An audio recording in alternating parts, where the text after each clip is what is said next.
O Olho de Horus.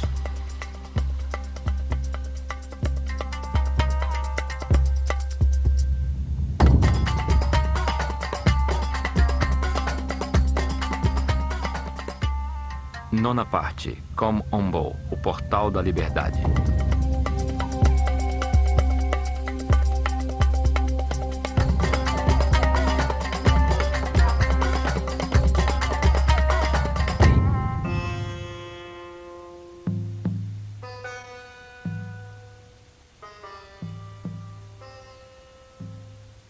Os egípcios entendiam que a realidade era manifesta por um único Deus através de suas forças criadoras fundamentais.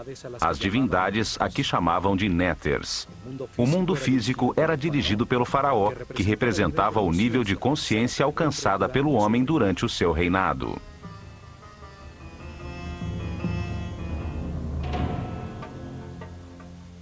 O faraó era a encarnação do Ka real, um único espírito que evoluía reencarnando de faraó em faraó.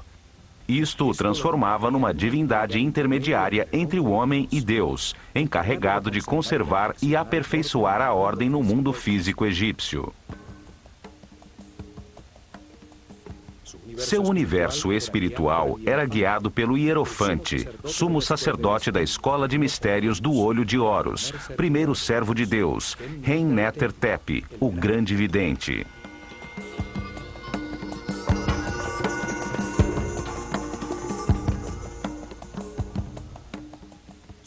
Seu símbolo era uma serpente com duas pernas e o disco solar na cabeça, a imagem da eternidade, da sabedoria e da regeneração física.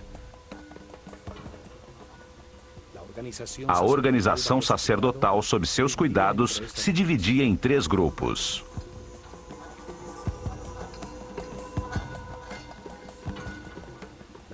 O primeiro se encarregava do conhecimento verificado e era dirigido pelo mais sábio dos sacerdotes. O segundo se encarregava da arte e dos rituais, e o terceiro era encarregado da administração dos templos.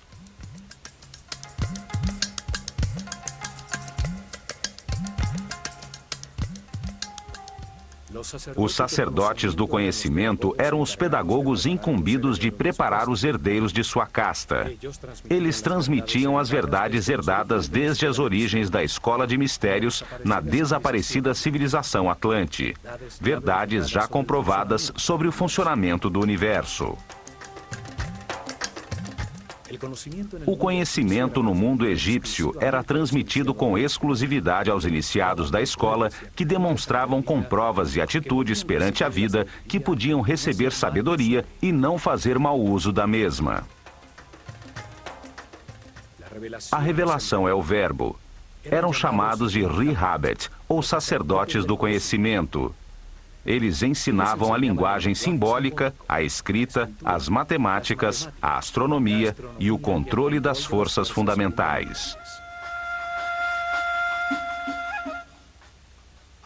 A este grupo pertenciam os Kabirim, os medidores do céu, que registravam em todos os templos a abóbada celeste, fixando pelas estrelas o momento exato dos rituais diários, das festas anuais e da mudança que anunciava o fim de uma era e o começo de outra.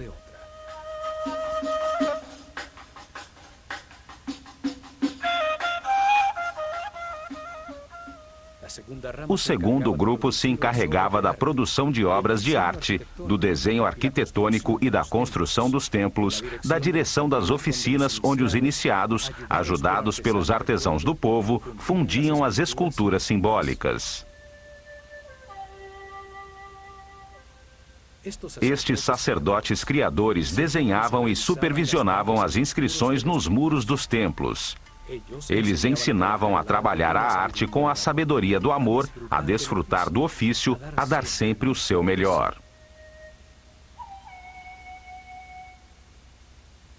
Desenhavam os símbolos, ferramenta fundamental dos rituais, os objetos e as figuras simbólicas. E depois determinavam o que se devia fazer regularmente com eles nos momentos cósmicos, tais como os solstícios e os equinócios.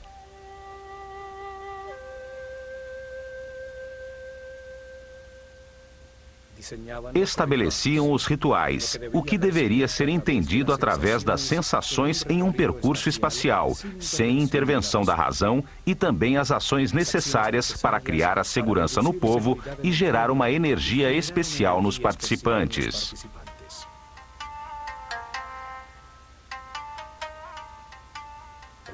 O ritual induzia os sacerdotes da escola de mistérios do Olho de Horus a ter autoridade perante o povo, utilizando o controle da intuição, da percepção do ser humano, independente de seu preparo ou nível de consciência.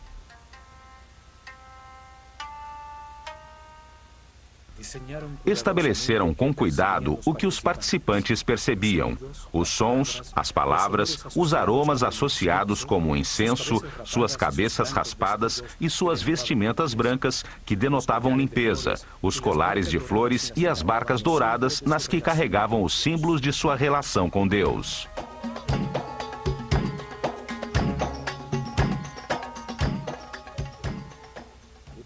Usavam o ritual para transmitir ao povo a hierarquia e a ordem da sociedade que organizaram, utilizando ferramentas singelas, tais como a riqueza das vestimentas, sua visualização, a arrumação ou a quantidade dos participantes.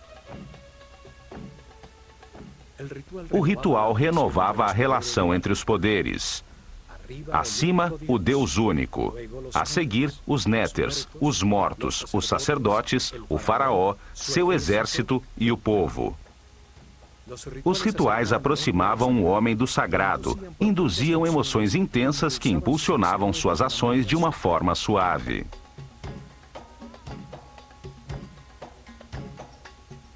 O terceiro grupo administrava o cotidiano dos templos. Organizava os cultivos, a recepção dos víveres, a preparação das refeições, a limpeza dos recintos, formando uma sociedade comunitária. Usava em sua base um grupo de sacerdotes temporários chamados de Wab, os puros, homens do povo que durante um mês por ano serviam nos templos, executando as tarefas diárias inferiores para depois retornar às suas atividades habituais.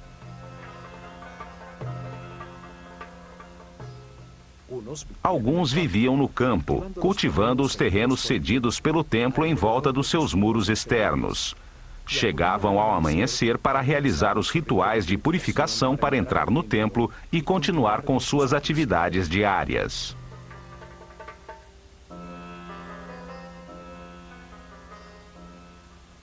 Outros viviam na aldeia próxima ao templo e trabalhavam o restante do tempo na administração estatal. Carpinteiros, operários e pedreiros consertavam e ampliavam o templo nesta modalidade de trabalho temporal rotativo.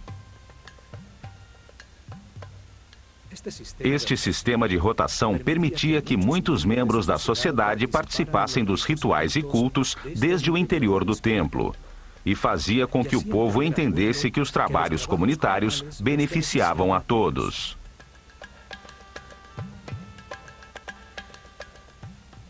Os três grupos convergiam nos templos, os lugares onde se organizava a ordem, o Ma'at, a busca do equilíbrio harmônico temporal. Ali, o homem se submergia no espaço sagrado orientado para o cosmo, registrando seu permanente movimento.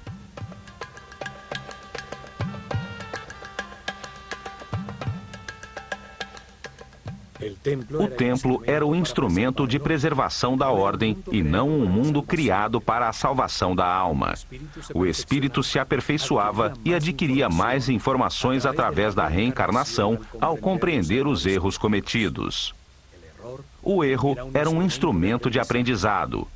Não era necessário ser salvo dele.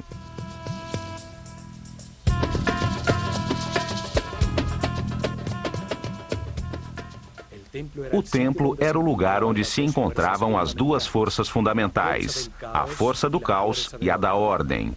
Ali se atingia o equilíbrio necessário, a harmonia que leva ao aperfeiçoamento de todos os indivíduos da sociedade.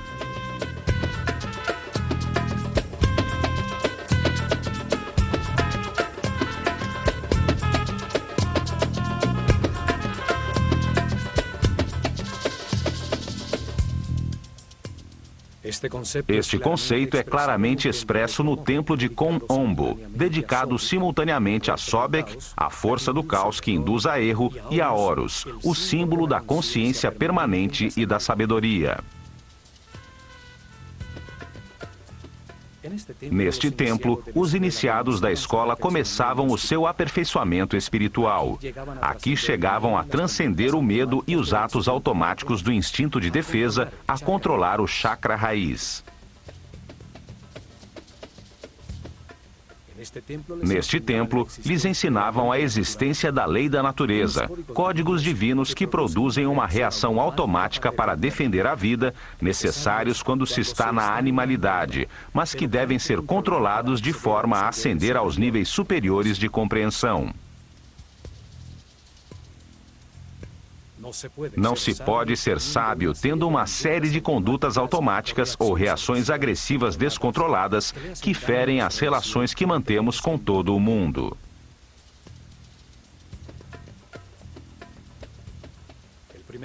O primeiro nível de compreensão terminava quando entendiam que a vida é eterna, que a morte é uma porta no processo de reencarnações, quando controlavam as reações automáticas de agredir para defender a vida. Isto era demonstrado ao sobreviverem à prova da morte no centro conceitual dos dois altares, demonstrando sua audácia, segurança e confiança ante a perfeição de tudo que ocorre no universo, como veremos neste programa.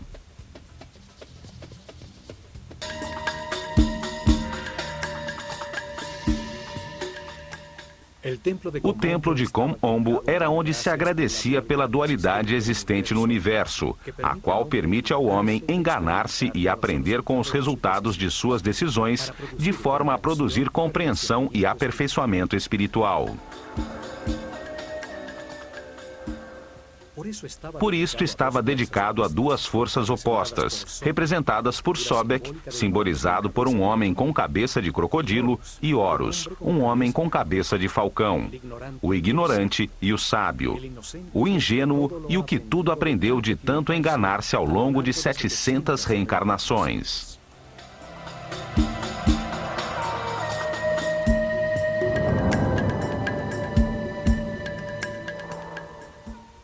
Situado às margens do Nilo, a 48 quilômetros ao sul do templo de Edfu, a aproximadamente 25 graus de latitude norte e aos 34 graus de longitude leste, encontram-se as ruínas do templo ptolemaico de Kom Ombo, chamado antigamente Pa-Sobek, o domínio de Sobek, força simbólica representada por um crocodilo. Neste lugar não existe um grande complexo como em Edfu ou em Dendera. O templo era protegido por muros elevadíssimos e o povoado estava em volta de um forte do exército imperial, onde os elefantes africanos eram treinados para a guerra. Ali, desde tempos muito remotos, ao lado do desaparecido forte, existiu um templo dedicado a honrar a polaridade, a dualidade de tudo neste mundo. Durante as dinastias ptolemaicas, o templo foi reconstruído, e são suas ruínas as que chegaram até os nossos dias.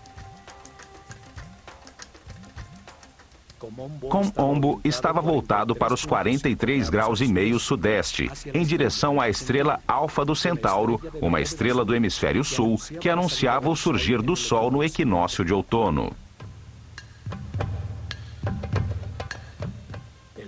O templo, dividido ao meio, é dedicado por igual a Sobek e a Horus, os dois extremos do caminho do aperfeiçoamento. Sobek, o começo do caminho, a ignorância e a animalidade. Horus, o fim do mesmo, a consciência permanente e o fim do ciclo de reencarnações.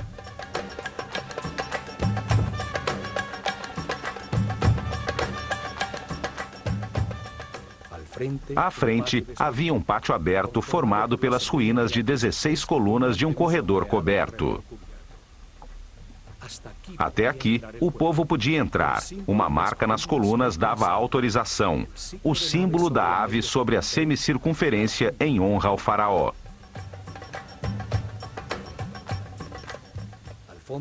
Ao fundo vê-se uma das torres que ainda restam do muro externo.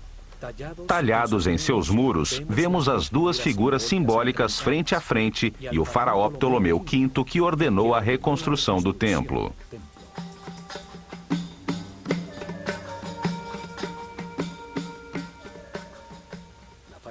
A fachada principal tem dois acessos simétricos, sobre os quais um dintel decorado mostra o duplo disco alado rodeado pelas serpentes que simbolizam a luz em meio à dualidade. Um muro a meia altura, como os existentes em Édifo e em Dendera, une 4 altas colunas. Uma quinta coluna divide as duas portas. O píluno fechava o pátio descoberto e permitia aos visitantes vislumbrar a fachada interna a partir das portas simétricas.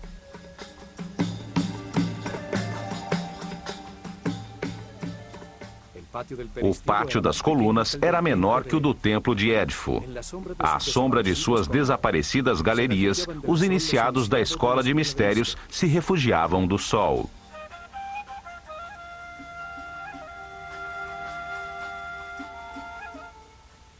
Do lado direito do templo estão as ruínas do que foi uma pequena capela dedicada a Hathor.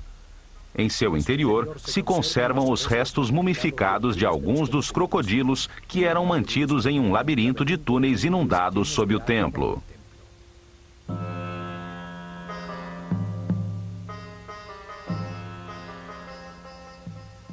O crocodilo é um dos animais mais duros e resistentes. Sua pele é muito densa, é como o metal dos animais. Os egípcios associavam esta dureza ao estado máximo de materialização, um nível muito afastado da espiritualidade. Aí o espírito começa seu caminho de liberação das limitações materiais, à medida em que vai compreendendo como o universo funciona. O crocodilo simboliza a vida quando sai das águas da inconsciência. Sai para buscar o ar, que representa a consciência. Os egípcios acreditavam que na primeira respiração, o espírito entra no corpo em que se encarnou. A comprida coluna vertebral do crocodilo é um símbolo do eixo da vida em todo ser vivo. Até mesmo a esfera do planeta tem sua coluna vertebral sobre seu eixo de rotação.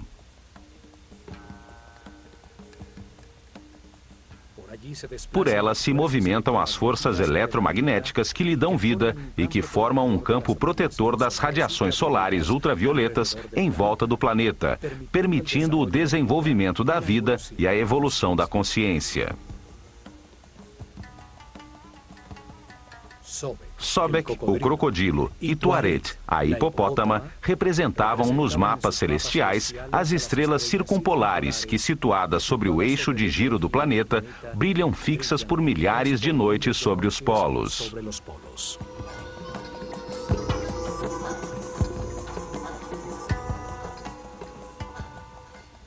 Os dois animais se mantêm submersos nas águas. Reinam na escuridão, subindo ocasionalmente à superfície em busca de ar para respirar.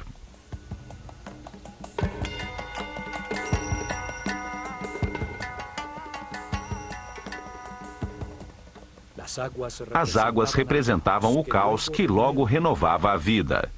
As águas do Nilo, coluna vertebral do Egito, transbordavam periodicamente arrasando tudo, para em seguida produzir o crescimento da vegetação e da fauna.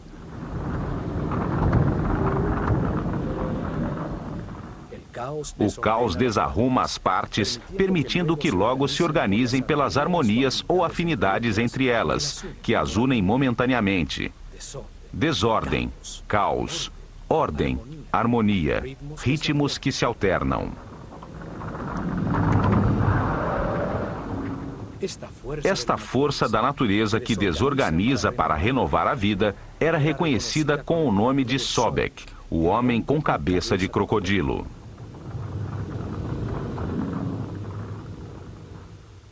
Sobek pertence à corte de Set, o senhor da escuridão, a força que leva o homem ao materialismo, à sensualidade, que atrasa seu caminho evolutivo e que semeia em sua vida decisões erradas para que aprenda com seus próprios erros.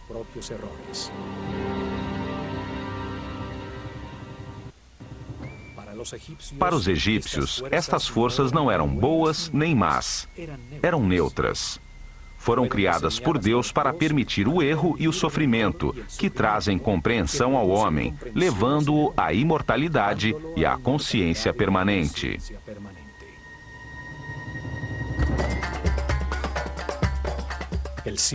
O templo está simetricamente dividido. O lado direito, a leste, é dedicado a Sobek. O lado esquerdo, a oeste, a Horus. O princípio e o fim do caminho evolutivo da consciência.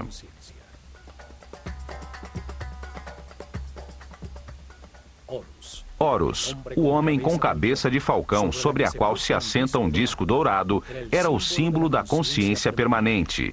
Representa um homem que aprendeu tudo nesta escala da realidade. Um ser imortal ascendido nas hierarquias do universo.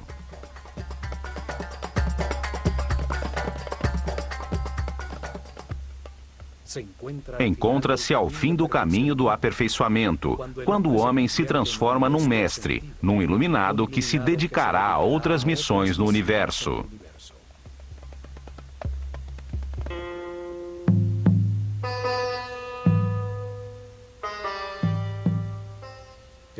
O faraó Ptolomeu VI iniciou a reconstrução do antiquíssimo templo e sua decoração interna foi concluída sob Ptolomeu XII, quando a civilização egípcia estava desaparecendo.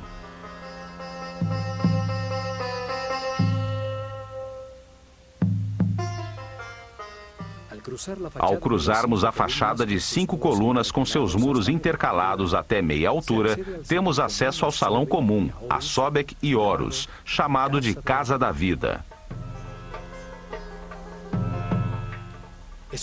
É um mundo simbólico, ali onde os iniciados recebiam ensinamentos e produziam suas artes e escritas, interagem as duas forças opostas. 10 altíssimas colunas com capitéis florais sustentam o teto mais alto do templo. Aqui, os iniciados escutaram de seus mestres que para avançar no caminho espiritual é necessário construir uma vontade inquebrantável. Há que se querer fazê-lo de forma consciente. As primeiras lições e exercícios eram destinadas a obter homens de fibra. Uma rígida disciplina era necessária para estudar, para controlar os temores, para dominar as paixões. Poder fazer e abster-se é possuir duplo poder.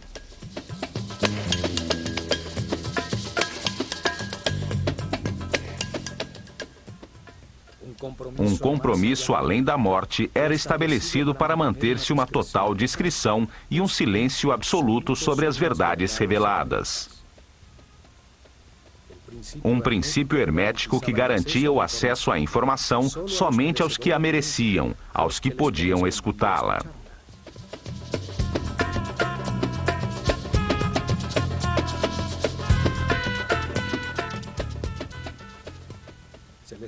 Era-lhes revelado que quando ainda não existem a consciência e o livre-arbítrio, são necessários os instintos, as condutas e reações automáticas. A lei da natureza codifica essas reações em todos os animais para defender e gerar a vida.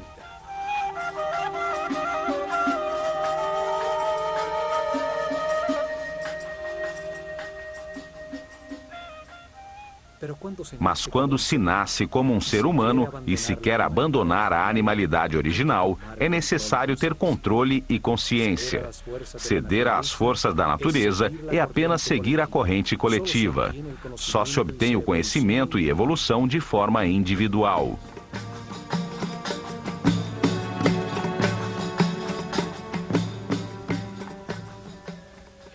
Na penumbra deste salão, via-se em seus respectivos santuários as reluzentes figuras douradas de Sobek e Horus, à vista dos iniciados no início das procissões nas festividades dos solstícios e dos equinócios.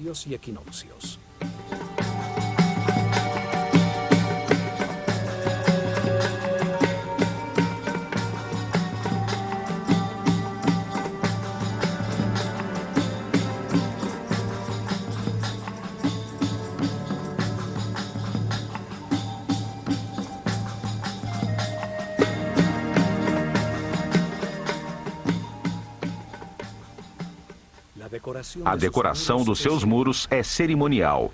O faraó é abençoado por Sekhmet e Horus do lado direito e por Ísis e Thoth do lado esquerdo.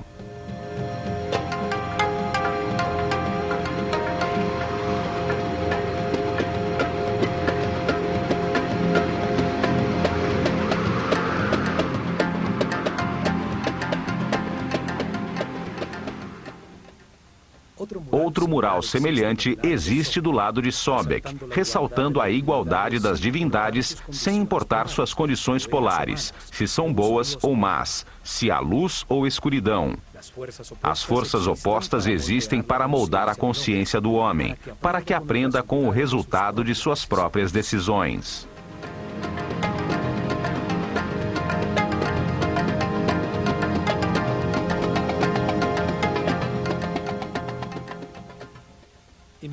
Logo a seguir, chega-se a um espaço transversal onde se encontram o Salão das Purificações e o Salão de Recepção das Oferendas do lado de Horus.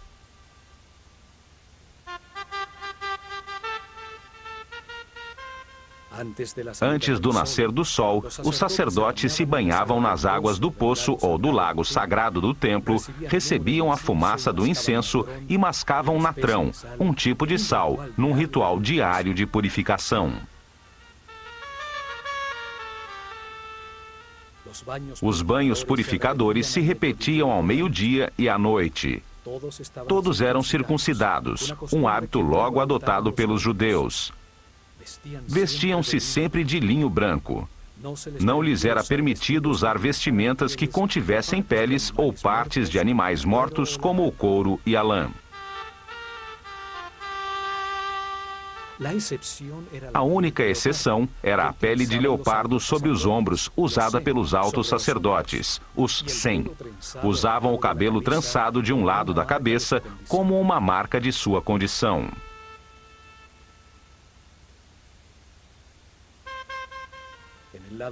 Do lado esquerdo do templo, existe um poço profundo com uma escada que submergia sob o Nilo. Neste poço, os sacerdotes realizavam suas purificações matinais.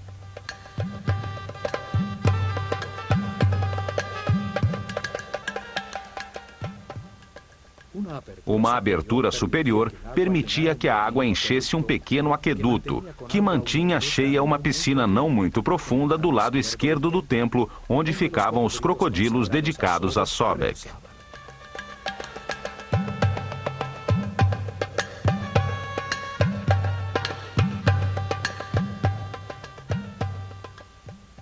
O poço servia também como um instrumento de medição. Seus degraus mediam, durante anos, os níveis do rio e assim podiam prever as inundações futuras.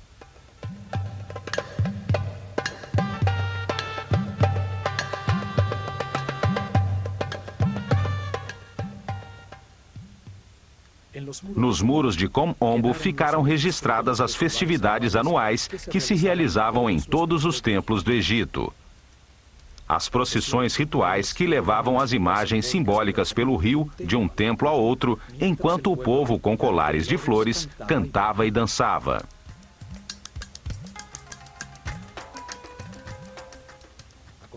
Em seguida, encontramos o corredor das escadas que conduziam ao terraço do templo, num esquema semelhante ao dos templos de Edfu e Dendera. Uma escada em caracol de um lado e a escada reta rente ao muro do outro.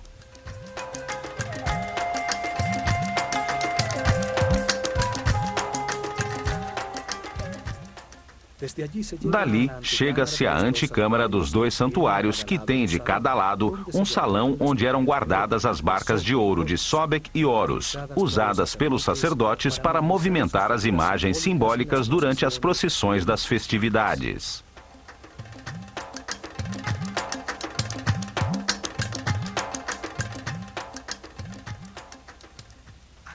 Aqui existe um mural em baixo relevo, onde aparecem Ptolomeu e sua esposa Cleópatra, na presença de Horus e Sobek.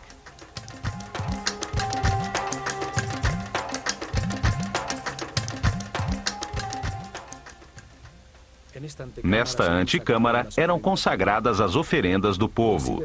Diziam que se Deus não fosse alimentado com tais oferendas, sua fonte de energia se esgotaria, sobrevindo o caos. Era uma forma de agradecimento pelo recebido e de confiança no que viria.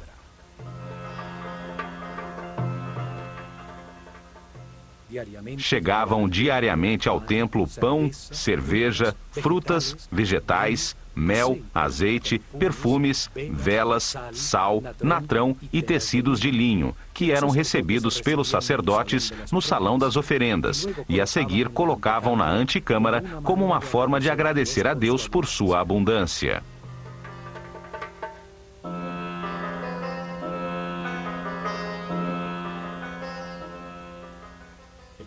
O povo contribuía com uma parte da produção das terras que exploravam, propriedade do templo. O templo dava em troca estabilidade, prosperidade, saúde, alegria, vida e ordem. O sumo sacerdote purificava as cestas de alimentos com incenso e com o símbolo da vida, o Ankh. Marcava a transferência da força divina entre os alimentos e a fonte da vida.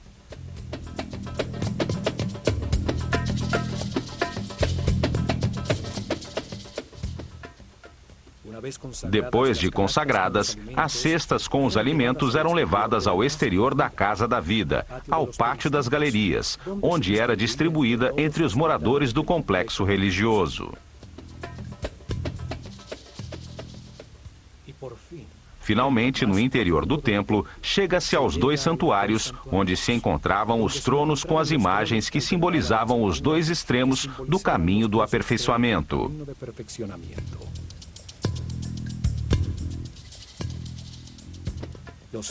Os raios de sol ao amanhecer desterravam a escuridão, permitindo ao sumo sacerdote do misticismo abrir as portas do santuário e queimar incenso em seu interior. Rompia os lacres de óleo das portas do naos, fazendo surgir o símbolo divino, para agachar-se ante ele e beijar o chão que o sustentava.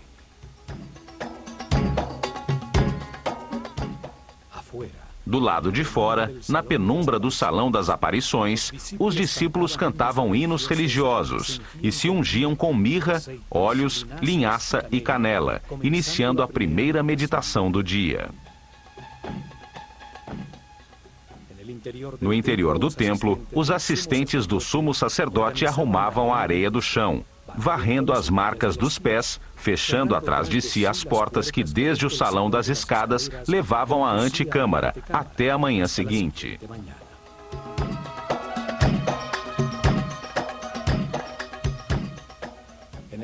No centro simbólico das forças opostas, entre os dois santuários, encontram-se os restos de um muro duplo. Em seu interior ficava um espaço secreto. Do lado direito deste espaço secreto encontrava-se o Santuário da Luz e do lado esquerdo o da Escuridão.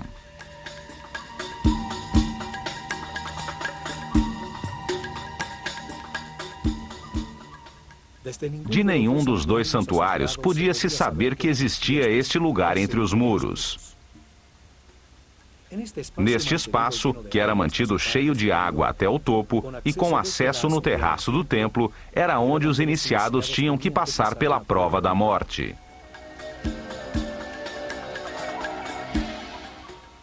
Durante meses, os iniciados recebiam instruções sobre os 4 medos básicos: o medo de perder, o medo de enfrentar, o medo do abandono e o medo da morte. Compreendiam que o medo produz uma reação psicossomática, uma reação neurohormonal automática.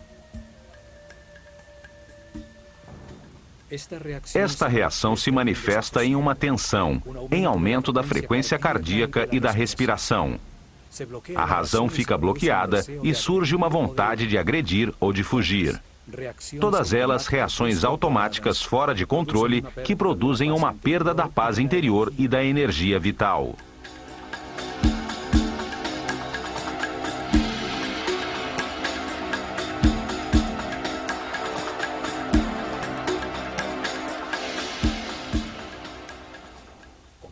Compreendiam que o medo é o resultado de uma mente que sai do tempo presente em direção ao futuro, a um tempo que não existe, para produzir um fato imaginário, onde se perde algo ou alguém ou se tem que enfrentar alguma coisa. Aprendiam a disciplinar a mente de forma voluntária e consciente, guiando-a com pensamentos escolhidos. Aprendiam a mantê-la sempre no tempo presente, o único em que se pode decidir e agir.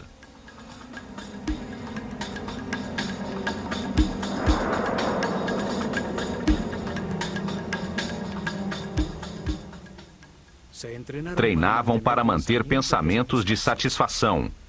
Compreendiam que tudo o que ocorre é perfeito e necessário para sua própria evolução, que o que lhes acontece tem relação com eles. Assim, aprendiam a evitar os pensamentos negativos, a confiar no universo, a manter-se em paz e harmonia.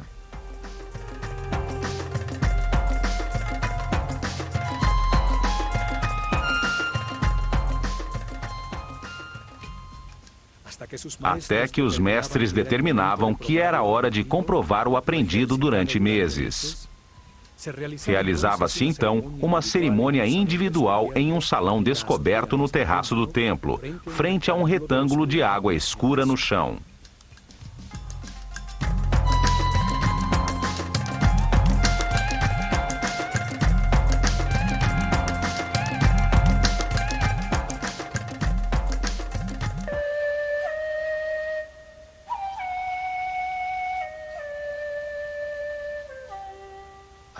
Ao começar o dia, após o banho de purificação, o discípulo e seu mestre subiam pela escada reta até o terraço, chegando ao salão das cerimônias descoberto, frente a um retângulo de água no chão.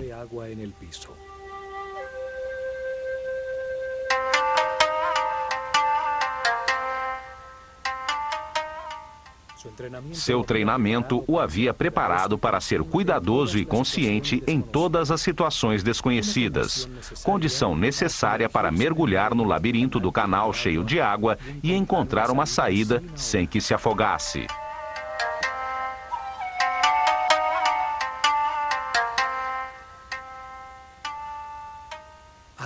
Chegava a hora de demonstrar o compromisso temerário de escapar ou morrer. A dúvida já não existia. Retroceder seria precipitar-se no abismo e abandonar o caminho do sacerdócio.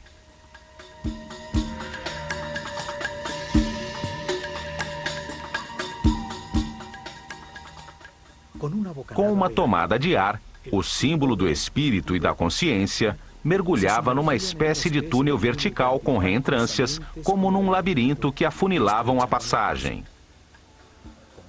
Nadava com decisão até o fundo, atravessando a abertura em direção ao resplendor da luz.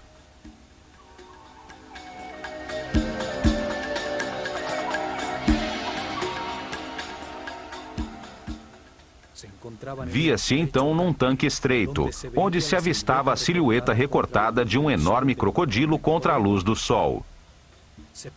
Podemos imaginar o medo que pode ser produzido e o controle que se tem que ter sobre a mente para permanecer calmo e examinar em volta.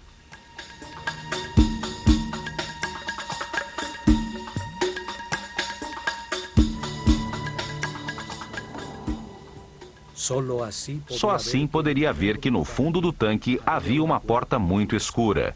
Convencido de que era mais prudente evitar os crocodilos, mergulharia com força no estreito túnel. muitas braçadas e, enquanto o tempo parecia eterno, chegaria a um tubo vertical, onde lá em cima também brilhava o sol. Já mais tranquilo, chegava à superfície, tendo passado na prova com sucesso.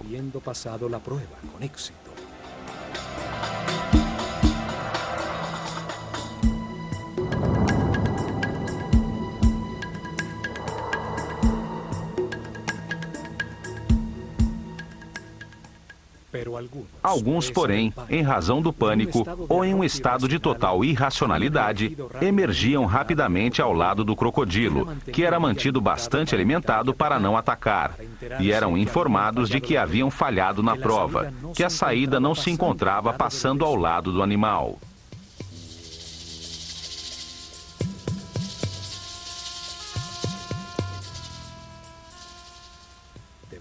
Deveriam submeter-se a mais tempo de meditação e treinamento, a exercícios respiratórios, para voltar a enfrentar a cerimônia, sabendo desta vez que do outro lado haveria um crocodilo esperando.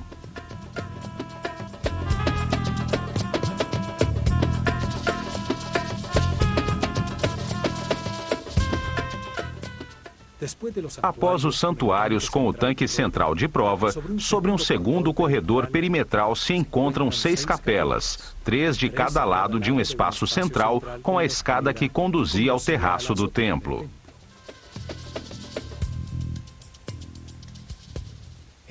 Em seus muros existem belíssimas figuras das divindades e do faraó, que sempre representa toda a humanidade.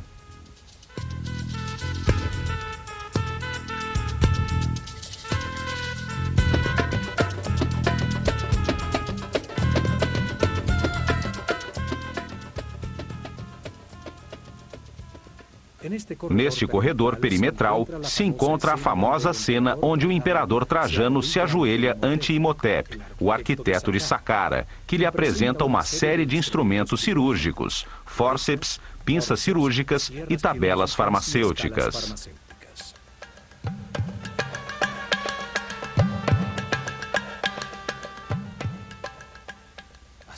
Os doentes vinham até aqui em busca de ajuda e tratamento para os seus males. Muitas das figuras talhadas apresentam uma amostra da sua crença, pois o roçar de milhares de mãos sobre as formas sagradas desgastaram a pedra.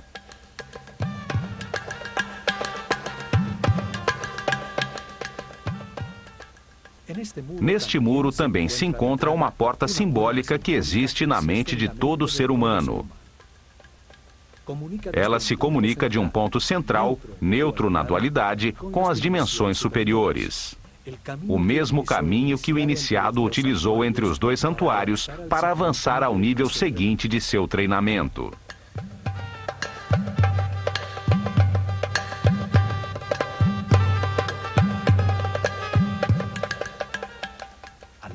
Do lado esquerdo encontra-se Sobek, com uma lança que termina com a figura de um leão, o mais perfeito dos animais. E à direita, Horus, com uma faca com pernas humanas, símbolo do caminho de sofrimento e autocontrole de qualquer ser humano para chegar à condição de mestre ascendido.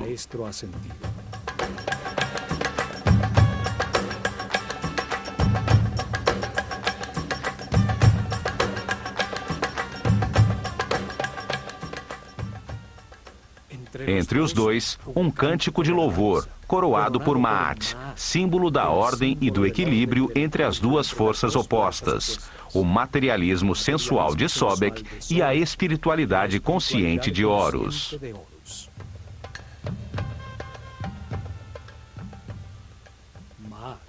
Maat, a ordem, sustenta o céu, e em sua volta se encontram as imagens repetidas sobre si mesmas, as quais simbolizam o movimento dos 4 ventos: o leão, o falcão, o touro e a serpente de muitas cabeças, as forças do destino a que todos os homens estão submissos.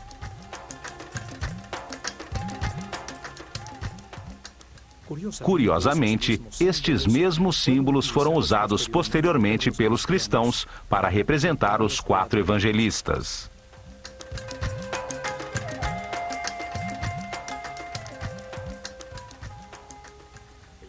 O desenho simbólico deste templo, dividido simetricamente entre a luz e a escuridão, onde os iniciados demonstravam o controle sobre seu medo da morte ao atravessar por um ponto central, neutro em meio à polaridade, deixa muitos ensinamentos.